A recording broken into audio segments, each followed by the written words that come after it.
ঈদুল আজহাকে সামনে রেখে দক্ষিণাঞ্চলের অন্যতম যাত্রাপথ সদরঘাটে বেড়েছে যাত্রীদের ভিড়। সবার মাঝেই গ্রামে ফেরার উচ্ছ্বাস। ঈদ উপলক্ষে অনেক মজা হবে।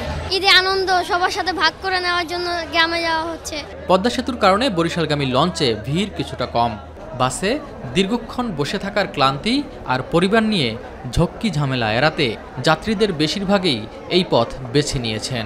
আমাদের নিরাপত্তা ভালো থাকে, যাত্রীরা সবাই একটু আরামসে একটু রিল্যাক্সে ঘুমাই যাচ্ছে। বাচ্চা কাচ্চা নিয়ে সুবিধা হয়, লঞ্চে শুয়ে বসে থেকে খাওয়া দাওয়া। গাড়িতে হয়তো এই জিনিসটা পাওয়া যায় না, তার জন্য আর কি লঞ্চে যাওয়ার সুবিধা আর কি আমার। যাত্রী চাপ কিছুটা বেশি ইলিশা, ভোলা, বরগুনা সহ কয়েকটি রুটে। পদ্মা সেতু হলেও স্থানীয় যোগাযোগ ব্যবস্থা উন্নত না হওয়ায় লঞ্চই ভরসা তাদের। গাড়িতে যাওয়ার পরও আমরা ওই লঞ্চে বরিশাল থেকে আবার আসা লাগে, লঞ্চ ছাড়া উপায় নেই আমাদের। ভিড় হোক আর যাই হোক না কেন, ফ্যামিলির সাথে ঈদ করবো যে। চাহিদার কারণেই এই রুটগুলোতে বেড়েছে প্রতিযোগিতা। ওয়ালটন টেলিভিশন মাত্র 25,490 টাকায় পাচ্ছেন গুগল টিভি। রুট পরিবর্তন করেছেন কয়েকটি কোম্পানিও বলে জানায় লঞ্চ কর্তৃপক্ষ।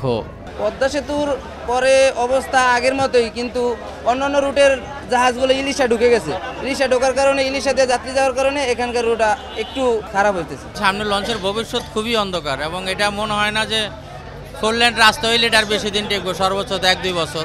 শেষ সময়ে যাত্রী আরও বাড়বে বলে প্রত্যাশা কর্তৃপক্ষের। এস এম আরিফ, মাই টিভি, ঢাকা।